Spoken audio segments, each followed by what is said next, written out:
अब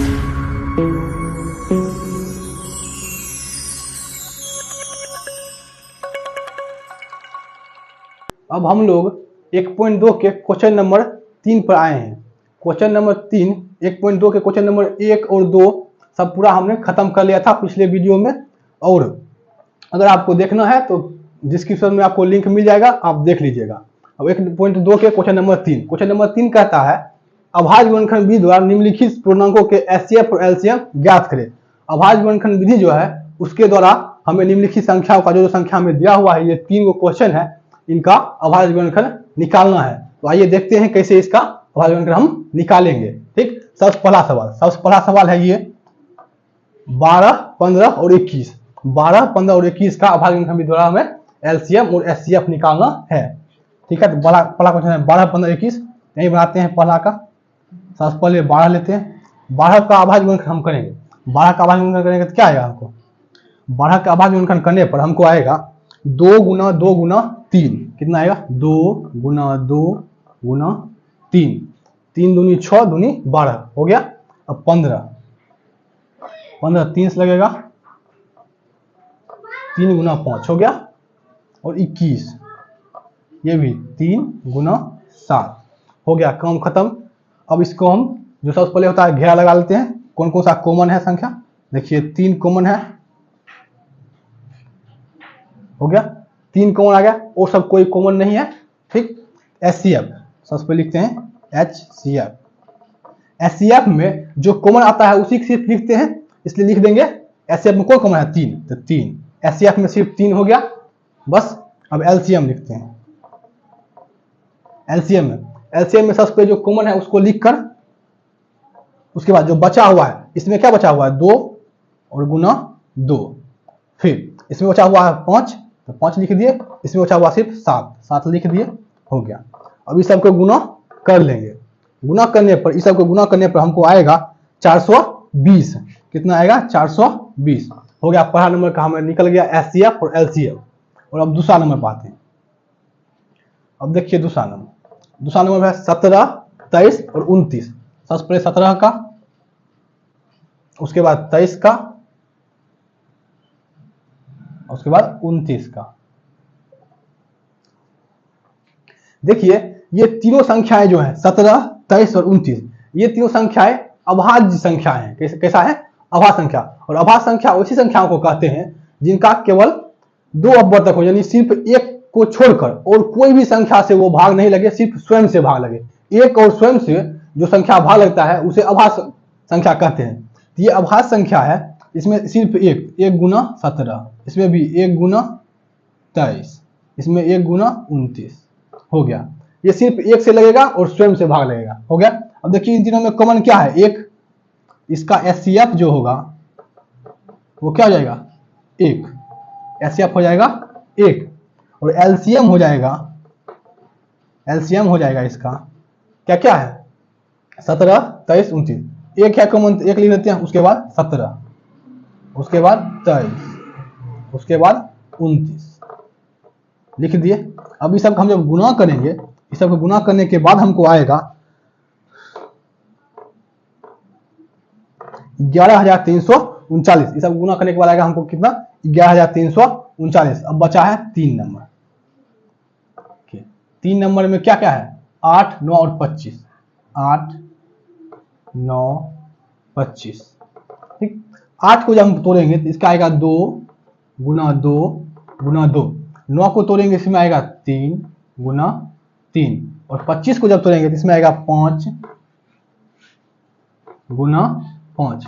देखिए एक भी इसमें वैसा नहीं है जो मिल सके। देखिए कुछ नहीं रहता है तो एक तो सब में रहता है, इसलिए इसमें लिख लेते हैं मोने ये 1। देखिए इसमें भी 1 रहेगा, इसमें भी 1 रहेगा, इसमें भी 1 रहेगा, इसलिए इसका एचसीएफ क्या हो जाएगा? 1। क्योंकि कुछ रहे ना रहे, 1 तो सब में लगता है, तीनों में कॉमन 1 हो जाएगा, इसलिए एचसीएफ क्या हो जाएगा? 1। और एलसीएम के लिए इसमें 3 को 2 है तो 2 गुना 2 गुना 2। फिर इसमें 2 को 3 है, 3 गुना 3।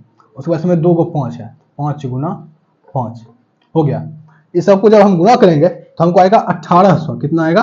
1800 आ गया। हो गया हमारा 3 नंबर सवाल पूरा खत्म। जल्दी से अगर लिखना चाहते हैं तो लिख लीजिए, नहीं तो स्क्रीनशॉट ले लीजिए। अब हम लोग आए हैं क्वेश्चन नंबर 4 पर। क्वेश्चन नंबर 3 तो अभी खत्म हो गया तुरंत। अब क्वेश्चन नंबर 4। क्वेश्चन नंबर 4 कहता है SCF 306 और 657 बराबर 9। 306 और 657 का SCF हमें दिया हुआ है 9। ठीक, उसके बाद उसका एलसीएम निकालना है। इन दोनों संख्याओं का हमें एलसीएम निकालना है। आप पीछे भी एक फॉर्मूला हम पढ़ाए थे, उसमें आप पढ़े होंगे। दो संख्याओं का गुणनफल लिख देते हैं सबसे पहले हल। एक फॉर्मूला है,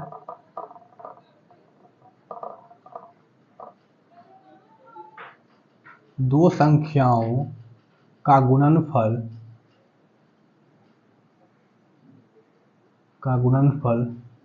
बराबर एलसीएम गुना HCF।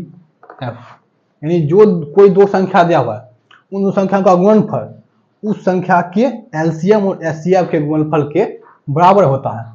तो दो संख्या क्या क्या दिया हुआ है हमें? दो संख्या दिया हुआ है 306 और 657। 306 गुना 657 किसके बराबर होता है? उनके एलसीएम और HCF के। एलसीएम हमें निकालना है, लेकिन HCF दिया हुआ है, लिख देंगे एलसीएम। HCF कितना दिया हुआ है? 9।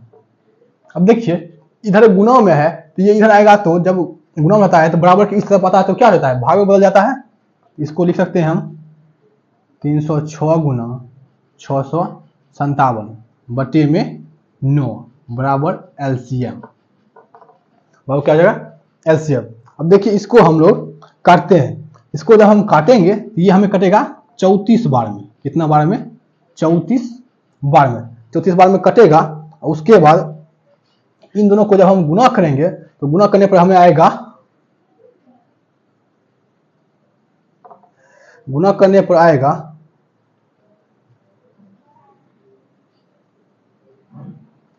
22, 33, 8। कितना आएगा? 22,338। जब हम इन दोनों को गुना करेंगे तो आएगा हमको 22,338। इतना बराबर एलसीएम। इसलिए लिख सकते हैं हम एलसीएम ऑफ कितना है? 306 एंड और इतना बराबर कितना जाएगा? एलसीएम हमें कितना आया? इतना। हो गया हमारा आंसर कंप्लीट। ये हो गया। अब इसके बाद है बारी 5 नंबर की। अब इसके बाद किसकी बारी है? 5 नंबर की। इसके बाद अब 5 नंबर स्टार्ट करते हैं। लिख लीजिए।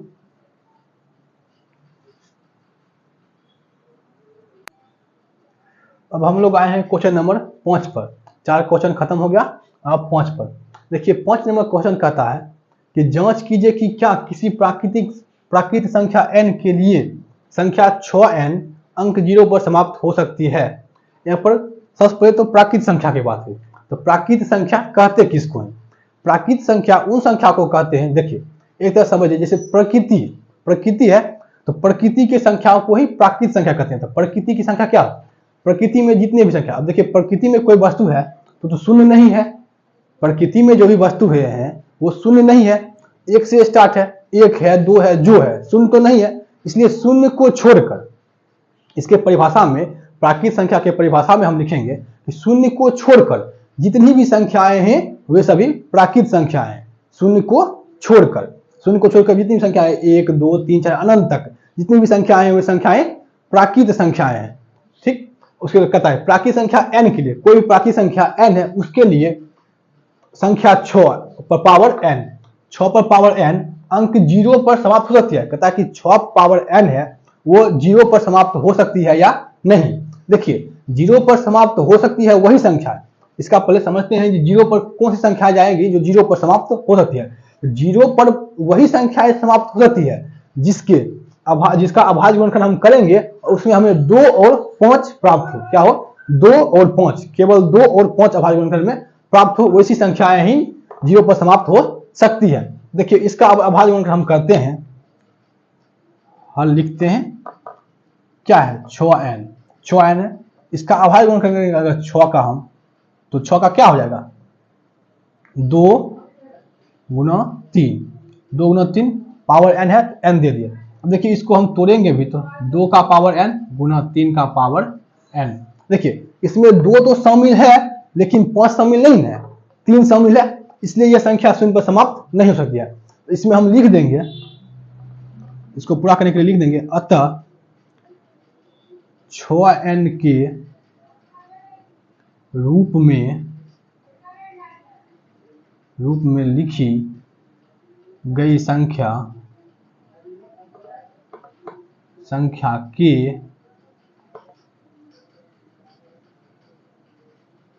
के अभाज्य गुणनखंड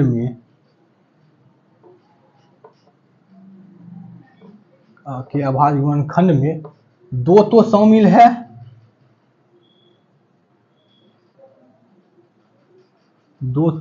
है,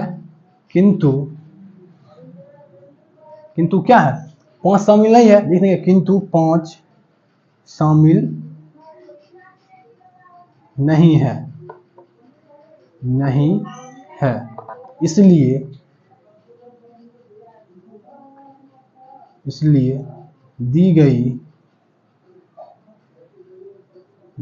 संख्या